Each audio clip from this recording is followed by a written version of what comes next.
Madam Chair, I would like to move that we issue a subpoena to... Nako, yun na! Sino-sino kaya masusipinahan? Sana lang ha. Ito na yung simula. Ha?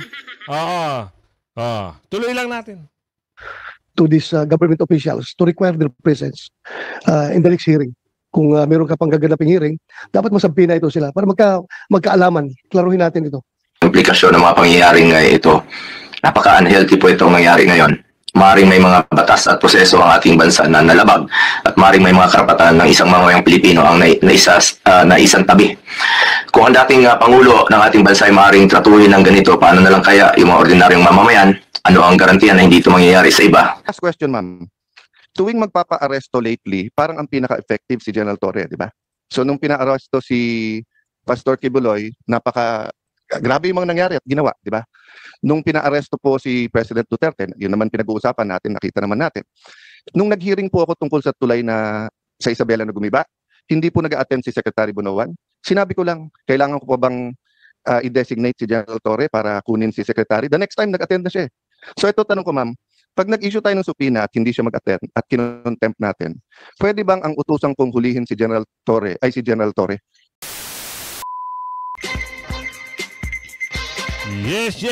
Magandang hapon muli sa ating mga kasama. Nandito na naman si Kuya Goods nagbabalik. At syempre, kung hindi ka pa nag-subscribe sa ating channel, pa-subscribe na lang po at hit mo na rin yung bell para lagi kang updated sa ating mga video. Nako po, eto na. Ipapasubpina na ho itong mga government official na hindi umaten. Eto na ho, baka sa susunod, ano kaya mangyayari pag hindi pa rin umatin? Pwede kayang pakulong na? Yan ang ating alamin sa mga susunod na kabanata. Pero siyempre bago natin simulan natin talakayan, nasimula na ho yung pangalawang hearing sa Senate, hearing on the roles of the ICC Interpol in Duterte arrest. No? Kailangan sabihin nila kung ano yung mga bagay-bagay, bakit binadali. Sa unang patawag pa lang anak ng Tipaklo nagkautal-utal na yung mga pananalita nitong mga to. Eto si Senador Bato nagsalita na rin Pero eto isang like, isang share. Samahan mo na subscribe, i-bell all nyo po para nakakatanggap kayo ng notification. Pasok! Are unspoken lies. Ang katotohanan ng tinatago ay kasinungalingan din. Naku. At mukhang ganun ang nangyayari ngayon. Sa pagtatago ng katotohanan, gamit ang executive privilege at sub judice, nagmimistula tuloy na may cover-up sa mga nangyayari. Naku. Ngayon, inaanyayahan ko si Senator Bato at si Senator Go Ayan na mag-preliminary statement din po. Thank you, Madam Chair. What we have right now in front of us are empty chairs. Itong ginawa ng mga opisyalis from the executive branch of government is a total snub to as far as we're concerned. And ito'y tahasang pagbaliwala sa doktrina ng checks and balances ng ating gobyerno. Kung ayaw na mag-attend ng hearing, ibig sabihin, ayaw na nilang magpapacheck sa atin na co-equal branch of government. So what will happen to this? Pag tuluyang ganito ang mangyayari is, I think we are now on the verge of a constitutional crisis kapag tuluyan nilang isnab yung ating imbitasyon. Wala na mangyari. Wala na respetuhan ito sa isang kapwa co-equal branch of government. So, Madam Chair, I would like to move that we issue a subpoena to... Nako, yun na! Sino-sino kaya masusipinahan? Sana lang Ito na yung simula. Tuloy lang natin. to these government officials to require their presence in the next hearing. Kung meron ka pang gaganaping hearing, dapat masampina ito sila para magkaalaman. Klaruhin natin ito. Maraming salamat, Senator Ronald De La Rosa. Actually, dalawa yung subpoena na pinapapirma ko sana kay SP Cheese. Isa para kay Prosecutor Padulyon at ikalawa para sa head ng ating Air Force, si General Cordera. Pero yung dalawa, hindi ko pa natatanggap na pirmado. Ang sinabi ni SP, pinadala na daw niya sa legal ng Senado. Pero hanggang ngayon, wala pa rin tayong natatanggap. Follow up natin, Madam Chair, kasi alam mo, if this situation is left unchecked, ang mangyayari sa atin dito is hayaan na lang natin na meron tayong Philippine National Police na patuloy na nilalabag yung ating konstitusyon at ang ating mga batas. Hindi po maganda ito, Madam Chair. Kaya nag-exist yung Senado, in particular, yung buong Kongreso, para meron tayong checks and balances. Hindi po pwede yung executive branch of government. Hahayaan na lang natin na gagawa sila ng mga hakbang na lapag sa ating konstitusyon. So we're here to check them. So kung hindi sila magpapacheck, isnab sila ng isnab sa atin, then magkakaroon tayo ng constitutional crisis dito, Madam Chair. Ayon po ako sa inyo at talagang hindi tama itong pangkalahatang sinasabi. Lahat na lang executive privilege, lahat na lang sub judice. Alam naman natin, hindi naman tayo lihis at alam naman natin na napaklaro ng Nery versus Senate, yung Ermita case, kaliwaliwanag na kinakailangan na talagang malapit sa Pangulo, ang impormasyon hindi makukuha sa iba, hindi naman ito magiging panganib para sa lipunan, kaya't paano po ito naging executive privilege, alam na po natin yan, at hindi naman tayo nakikialam dun sa bagay-bagay na sinaloob ng mga kaso at asunto sa Korte Suprema. Kaya ang palagay ko, dadami po ang sampina na hihilingin natin sa ating Senate President, marami na po kasi kung dadalawa lang yung na-absent dati, pagkarami-raming absent, nakikita natin tayo lang na narito. Kaya nalulungkot po kami. At ngayon, tawagan naman natin si Senator Bongo. Magandang umaga po, Madam Chair, Senator Bato de la Rosa, and to the resource persons present in this meeting. Parang wala namang resource persons present dyan. Wala akong nakikita. Si Attorney Medina lang po, yung dating resource natin, at narito rin yung dalawang abogado ng SEC. Yun lang po. Napakalungkot naman po. Malungkot yung Pilipino, malungkot rin yung hearing natin. Sa nakaraang pagdinig ng committee ito, marami tayong naisiwalat na maaring pagkakamali o paglabag sa batas, due process at karapatang pantao na isinagawang pag-aresto kay dating Pangulong Rodrigo Duterte. The preliminary report of the chairperson underscored a crucial point. The Philippine government was under no legal obligation to arrest the former president and surrender him to an international court. It was revealed that what was received was merely a diffusion notice which was unverified and unapproved by the International Criminal Police Organization, Interpol Secretariat. The government has repeatedly stated that the International Criminal Court has no jurisdiction in our country. Tama. Parating paulit-ulit yan. At hanggang ngayon, yan naman po pinag-usapan na wala pong jurisdiction. Kung walang jurisdiction ng ICC, bakit pinayagang pumasok ang Interpol? Kung hindi kinikilala ng gobyerno ng ICC, bakit nila binigyan ng pansin ng arrest warrant mula sa ICC? Pinlano nila yan, Senador Bongo. Pinlano talaga nila yan. Kaya alam na natin kung ano intensyon nila. Di ba? Sabi ni Aling Leticia dito. Di ba? Minabilis nyo. Hindi nyo dinala sa hukuman muna dito sa Pilipinas si Tatay Digong. Bagkos, minadali nyo. Ngayon, eto na, hindi kayo aatin. At it was very fast. Napakabilis po ng pangyayari. I'm sure, kindly check nyo rin po sana. Baka maraming may mga red notice dyan na hindi naman minadali. Hindi naman hinanap. Pero ito, ang bilis po. Mas inuna nyo pang isinuko si dating Pangulong Duterte kesa sa matagal na siguro nandyan sa listahan. At kung sinunod nyo lang po ang batas at tamang proseso, hindi nyo papayagan na ilipad lamang sa loob ng 14 na oras si Tatay Digong. Madam Chair, hindi natin maaaring ipagsawalang bahala ang seryosong implikasyon ng mga pangyayaring ito. Napaka-unhealthy po itong nangyari ngayon. Maaaring may mga batas at proseso ang ating bansa na nalabag at maaaring may mga karapatan ng isang mamamayang Pilipino ang naisang tabi. Kung ang dating Pangulo ng ating bansa ay maaaring tratuhin ng ganito, paano na lang kaya yung mga ordinaryong mamamayan? Ano ang garantiya na hindi ito mangyayari sa iba? Dapat bawat Pilipino, mataas o mababa ang katayuan sa buhay, dapat may gobyernong masasandalan na hindi siya pababayaan. Former President man o hindi, karapatan yan at lalo sa pagdating sa kanyang kalusugan, kaligtasan at buhay. Hindi rin ninyo isinaalang-alang na matanda na po si Tatay Digong, ang matatanda po, frail, fragile, sa totoo lang, harmless na po si Tatay Digong. For humanitarian consideration, kahit sinong lolo at lola natin, ginagalang at inaalagaan natin.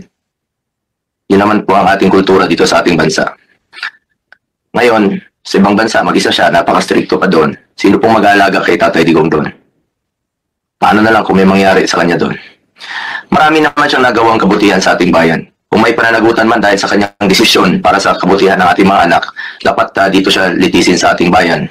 At mas alam niyo po, ang Pilipino pong dapat humusga sa kanya. Tama. Kung ano yung nagawa niya po sa nakaraang 6 na taon. Kung nakakalakad ba yung mga ating anak na hindi nasasaktan at ligtas. Mga OFWs, kampante po sila na nakakalakad ang kanilang mga anak na hindi nasasaktan sa gabi at hindi nababastos. May peace of mind sila while working abroad. Sa huli, bagamat doon na si Tatay Digong ng buong tapang na hinaharap ang kasong isinampa sa kanya tulad ng kanyang paulit-ulit na ipinangako, napakasakit po sa dibdib na malayo sa kanyang bayan. Ang importante ngayon po ay makauwi si Tatay Digong dito sa ating sariling bansa. Dito niya harapin kung anumang inaakusa sa kanya dahil ilang beses naman niyang sinabi, he takes full responsibility sa kung anumang pananagutan nung kanyang nakaraang termino. Madam Chair, sa mga kasamahan ko, kahit araw-araw pa tayong mag-hearing dito, I'm willing to participate. Pakiusap ko lang po sa inyo, sana matulungan, please bring him home.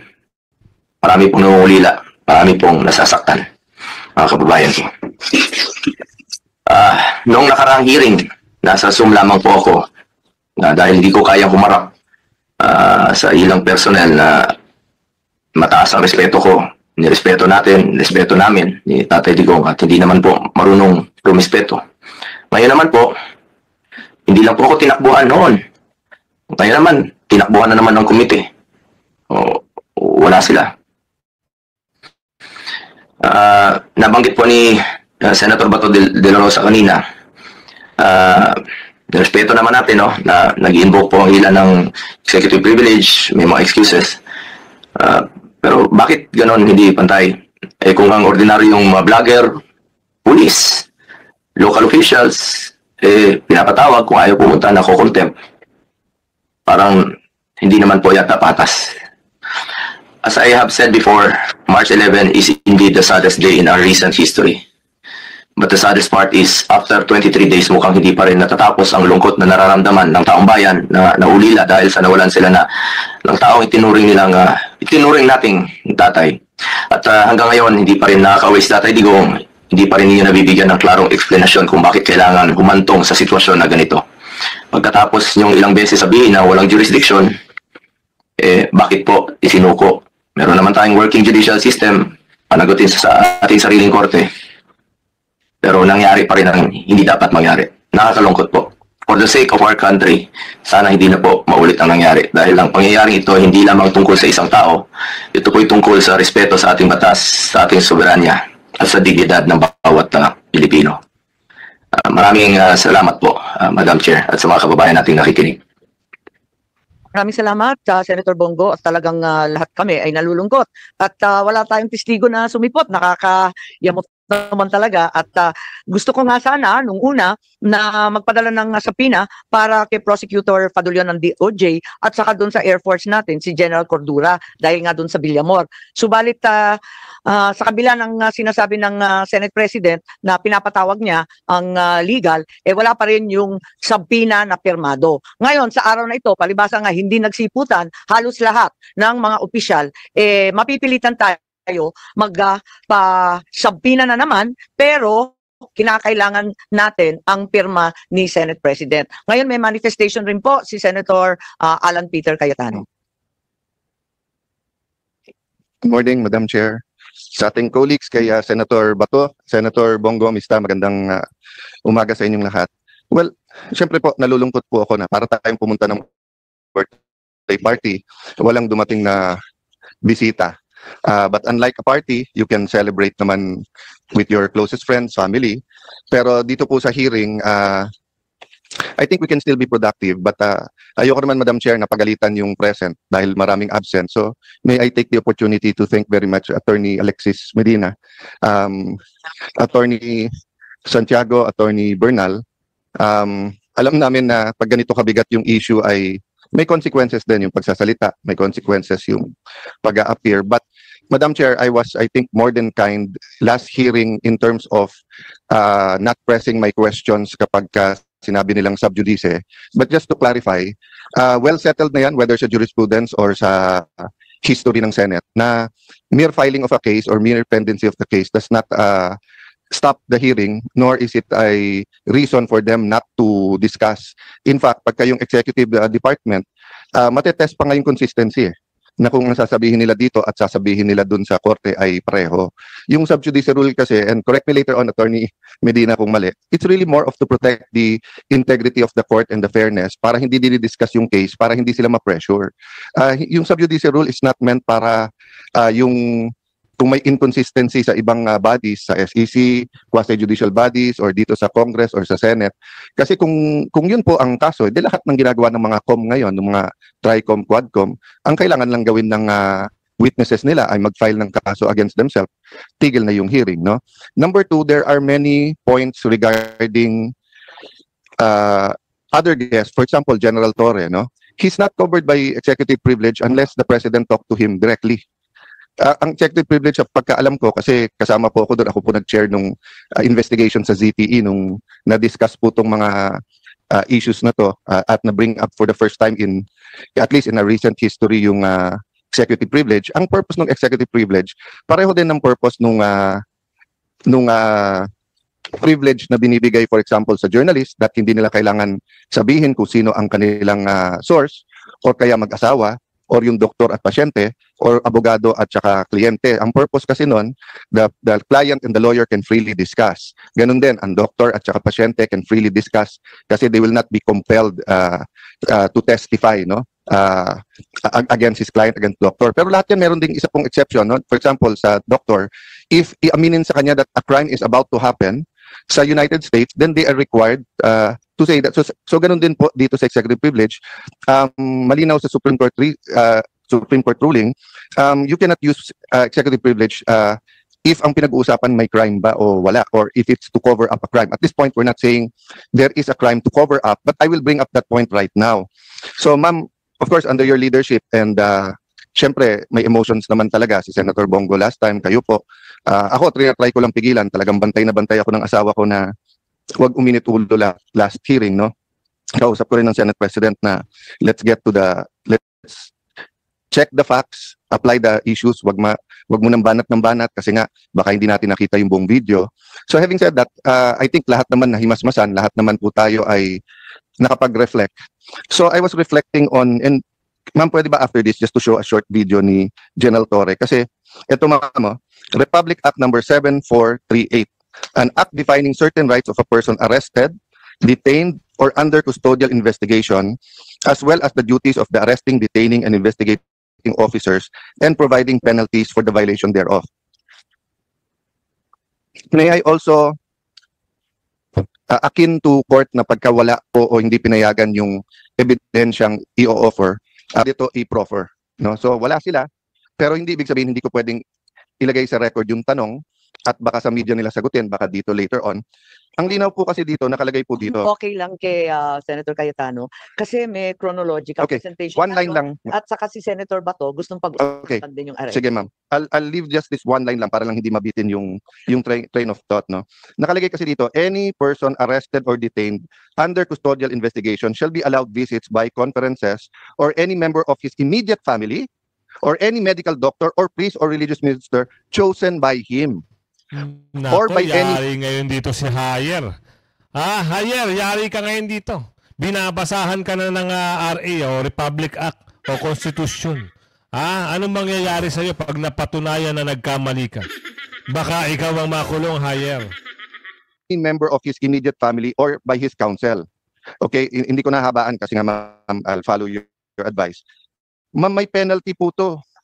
Ang penalty nito, any person who obstructs, prevents, or prohibits any lawyer, any member of the immediate family or person arrested, detained, or under custodial investigation, or any medical doctor or priest or minister by his counsel or by his counsel from visiting and conferring privately chosen by him or by any member of his immediate family with him, or from examining and treating him.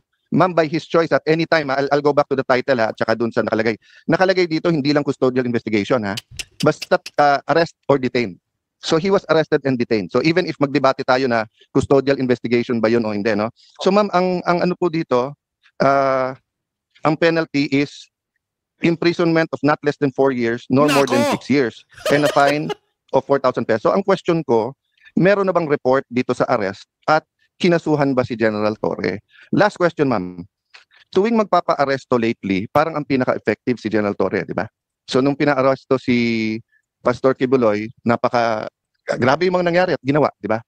Nung pina-aresto po si President Duterte, yun naman pinag-uusapan natin, nakita naman natin. Nung nag-hearing po ako tungkol sa tulay na sa Isabela na gumiba, hindi po nag-attend si Secretary Bunoan. Sinabi ko lang, kailangan ko pa bang i-designate si General Torre para kunin si Secretary? The next time, nag-attend na siya. So ito tanong ko, ma'am, pag nag-issue tayo ng subpoena at hindi siya mag-attend at kinontempt natin, pwede bang ang utusang kong hulihin si General Torre, ay si General Torre? Kasi effective, no? Dinada ko lang sa biro, but I think of all his interviews and sa nangyari, this is my last point, ma'am. I'll submit to all my other colleagues. This is my point lang, ma'am. Nanunood kasi yung buong PNP, nanunood yung mga teachers ng constitutional law, mga estudyante, nanunood ang mga estudyante ng criminology. And di ba sabi nga nila, yung bata, hindi mo pwedeng turuan sa salita. Natututo yung bata sa gawa. So ganun din sa gobyerno natin. Pag sinabi nung mayor, no corruption, pero corrupt siya, ang dating sa mga department head, pwede mag-corrupt, di ba? Pag sinabi ng COMELEC officer sa isang probinsya, no cheating, pero pinayagan niya yung cheating or vote buying, ang papakinggan ng tao, hindi yung salita, yung gawa So kung mali yung pagka-aresto, nangangamba ako na, especially sa lugar na walang internet, walang cellphone, baka ito yung masunod humihingi sila ng counsel nila o doktor, tapos hindi pagbibigyan, no? And then the last point doon, ma'am, is that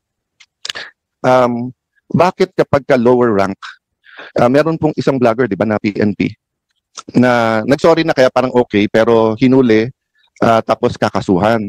I understand that. At magandang rule yun, na pagka ikaw ay sundalo o pulis, ay hindi ka basta pwedeng, hindi ka pwedeng partisan, di ba? Pangalawa, kailangan bantayan mo sinasabi mo. But I'll give you 2 examples, ma'am.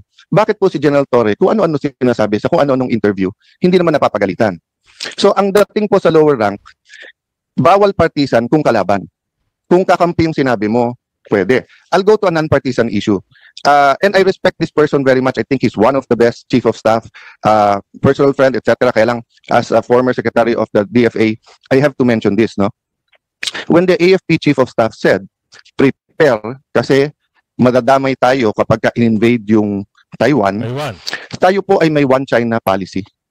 Ano po ang magiging reaction natin nung sa Marawi siege kung sinabi ng China, prepare kasi pag sinugod nila yung Marawi o kapag nilabanan nila yung secession sa Mindanao, mai-involve tayo. Magre-react din yung foreign affairs natin, hindi ba? Kasi nga may one China policy tayo. Don't get me wrong, ayaw natin ng gulo sa Taiwan. Nakikisimpito tayo sa democracy ng Taiwan. We want them to coexist with mainland China. But having said that, we have to be sensitive. So the right person to speak is either the DFA or the presidential spokesperson. Tama! Hindi po sundalo or police, no? So I'll stop there, ma'am. Pero sana nga consistent tayo para hindi nalilito yung mga kawani ng gobyerno kung ano talaga ang tama at ano yung mali. Thank you, Madam Chair.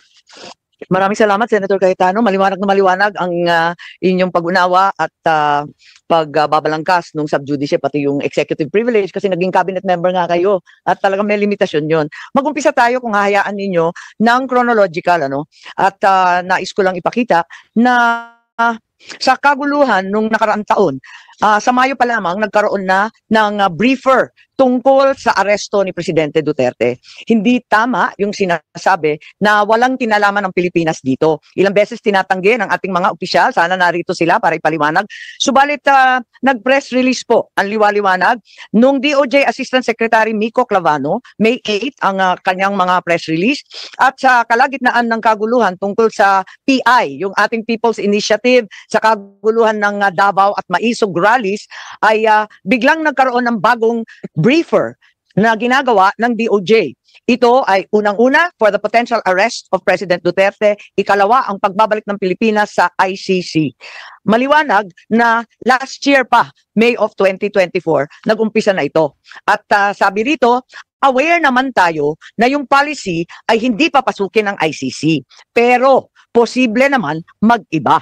So, yun ang nakakaabala dito. Mayo pa lang, pinaplano na yata ito. At kahit sinasabi ng ating kagalang-galang Secretary of Justice, sana narito siya, sabi niya, labas-masok ang dayuhan sa Pilipinas. Libo-libo sila, daan-libo pa ang pumapasok na waring di natin nalalaman. Ngunit, kilala ng ating Bureau of Immigration ang ilang ICC, mga tauhan na klaro na pumasok dito. Unang-una, maliwanag, si Maya Destura Bracken. Dumating noong October 4, 2024. Siya ay galing US at interpreter siya noong ICC. Maliwanag po yan. At maliwanag din na dumating siya sa Pilipinas. Ikalawa, andito din yung protection expert para ipagtanggol ang mga testigo. Ang pangalan, William Rosato, dumating sa Bistado. Pilipinas, October. Bistado na ha. Nako, meron palang may nakapasok na pala noong October. Ha? Sino-sino? Ay yung mga nababanggit dito, mga protector ng, nako po, mga testigo ng, ng ICC. Sige, tuloy mo. October 15, 2024. Mahabang pagpaplano to. Nakita din natin na may dumating din na isa pang protection expert at iba pang mga dumating na si Amir John Kasam. Dumating October 20. At yung investigador dumating din sa October 24. Siya yung huli. Ang huling ICC na nasa record ko, October 24, Parang Glenn Roderick 4 o 5 na dumating. October Thomas Scala. Siya naman yung investigador at hindi ko alam kung kompleto na ito dahil meron pang binabanggit na Robin Croft na abogado naman nila at may binabanggit din sa kanilang mga usapin na bagong team ng 3 parating daw ng 19 October. Hindi ko na nakuha yung pangalan pero maliwanag na merong mga dumating na ICC at nagpakilala bilang tauhan talaga ng ICC na may kanya-kanyang espesyalidad. May protection expert, may investigador, may interpreter, may abogado. Klaro po yun at itinira, hindi natin sa sigurado ang binabanggit at sinulat nila sa kanilang immigration papers, Midas Hotel, Raffles Hotel, Diamond Hotel. Humingi rin sila ng protection detail and transport sa Pilipinas. So maliwanag na ang Pilipinas ay tumulong at talagang nagpakita ng participation. Nako. Matagal na ito, Yari. Mayo pa, tapos October pa, kaya nagtataka po tayo kung bakit tinatanggi nung ating mga opisyal na may ganito. I also received information na yung ICC personnel pala, may agenda, may mga impormasyon galing sa administrasyon na hinihingi. Ang mga hinihingi nila sa agenda nila, unang-una bank account records June 2016 to 2019 ng isang Peter Parungo. Meron din silang mga hinihingi ng mga blotter, mga seized evidence, radio transmissions sa Police Station 6 sa Batasan Hills QC. Alalahanin natin na meron tayong bank privacy. Kaya nakakapagtaka bakit yung bank account records na kami mismo dito sa Senado hindi makuha-kuha naibigay sa ICC. Pati na rin yung mga tactical operations ng pulis, pati na rin yung records ng East Avenue Medical Center sa lahat ng dead on arrival between July 2016 to 31, 2017, lahat ng detalye ng postmortem autopsy at mga inspeksyon. Sino kaya ang nagtatraidor sa gobyerno? Sino kaya ang nagtatraidor kay Tatay Digong? Sino kaya ang nagkanulo? Kasi andito, may record si Miss Amy dito. Pati record sa East Avenue, meron din. Mabubuko na sila kaya hindi nagsidatingan. Sana, ipapatanong ko to sa ating kapulisan. Sabi nga ni Senator Cayetano, hindi naman yan sakop ng executive privilege pagkat hindi naman cabinet rank. Pero wala sila rito. Bakit nila ipagkakaila ito samantalang fully recorded naman ito? Ang liwaliwanag naman ito. Wag na tayo magbulahan. Tapos, Itong agenda na sinasabing hiningi, siya rin ang lumitaw sa application for warrant ng ICC prosecutor. Sa madaling sabi, ang kaso sa ICC ay base sa ebidensyang binigay ng pamahalaan ng Pilipinas. Nako. I am asking these questions, I cannot help but wonder, while the administration has been claiming it did not help the ICC, why the prosecutor in his application for the warrant of arrest for PRRD cited the following documents as part of the evidence. Ito na nga, yung paulit-ulit nilang pinagmamalaki, dokumento ng PNP at ibang department, ang drug watch list maintained by the law enforcement, financial and bank records, forensic evidence na nanggaling sa PNP. Mahirap kunin itong mga katibayan na ito kahit mataas na opisyal, katulad ng senador, naghahagilap kami ng ganito, wala kami makuha. Paano nakuha ng ICC prosecutor kung sa mga salita at deklarasyon ng ating administrasyon ang sinabi, it will not lift a finger to help the ICC. Eh bakit? Verbatim. Lahat ng hiningi nila, nakarecord sa agenda, yan din ang lumitaw na katibayan para sa warrant of arrest. Even if we were to assume that there were members of the PNP who helped the ICC prosecutor in an unofficial capacity, why were these not detected by our intelligence officers? I find it very hard to believe. Malaki po ang budget sa intelligence. Tignan po natin. Ang NSC, sana nandito si Secretary Anyo. Limpak-limpak na salapi ang ginagastos ng Pilipinas sa OP, NSC, DND, AFP. Ang Philippine Army may hiwalay, Air Force may hiwalay, Navy General Headquarters. Lahat ito hindi nila nalaman. Parang naman mahirap intindihin. Totoo ba na right in front of their faces, hindi naman nila nakita lahat ito? Mahirap talaga paniwalaan. At eto pa, meron na din tayong case build-up na narinig. At andito tayo, yung case build-up ng DOJ. Kanina, nag-umpisa tayo doon sa briefer. Mayo pa lang yon. Pagkatapos ng briefer, nagkaroon ng maliwanag November 4, Department Order ng DOJ na nagtatatag ng task force to investigate, create a case build-up, and file the appropriate criminal charges. So, klaro na yun. And sana, andito yung DOJ para sabihin kung yung task force nga ba, in-interview sina Senator Laila De Lima noon, Attorney Colmenares, and Commissioner Palpalato. Yan lang ang gusto natin malaman. As a matter of fact, may nakita tayong bago. March 6 nitong taon na to, may memo ng accomplishment report nitong case build-up na to na humihingi ng additional 90 days. Kasi ang sabi nila, hindi pa daw sapat, hindi pa daw klaro, hindi maliwanag. Humihingi sila nung umpisa ng nakaraang buwan, 90 days pa sana. So, sana yung DOJ i-confirm nila, there already was a legal team. In fact, there is an allegation na pati private legal team, magbabayad sila para mag-draft ng complaint for murder against those responsible for the death of 3 nationals in the Davao prison. Kung may case build-up, may draft of the complaint, why did we still have to cooperate with ICC and Interpol? I wanted to verify kung totoo nga na yung DOJ pinagtatanggol yung ICC jurisdiction in the cases before the Supreme Court. It appears that the DOJ is arguing there is no investigation or prosecution in the relevant EJK cases. But in fact, sila mismo may task force, meron ng report, may hinihingi na ng mga private lawyer, meron na ring Quadcom sa Kongreso. Merong Senate Blue Ribbon Committee. Ano ba naman ito? Mismo, si Solicitor General, talagang umatras na sa pagtatanggol ng posisyon na yan. Kasi, ang sabi nga niya, talaga namang meron ng case build-up mismo sa ilalim natin sa building na ito sa DOJ. Kaya hindi po tanggap-tanggap. At any point, kung ang ating mga kasamahan may dadagdag, pakisabi na lang po. Pero, eto pa, narinig natin na... Diba? Kaya ayaw na rin makialam nung abogado ng Pilipinas, abogado ng gobyerno. Dahil meron siyang nakitaan na talagang may pagkakamali. Bakit pinadala agad si Tatay Digong? Bakit sinabi ni Madam Amy, Mayo, Oktubre, last year, meron ng mga pumapasok na, tapos sasabihin nila, hindi makikipagtulungan. Eto na, buko na kayo. Ano ang susunod nito? Naku, ito. Abangan natin sa mga susunod na kabanata. Hanggang sa muli, bye-bye!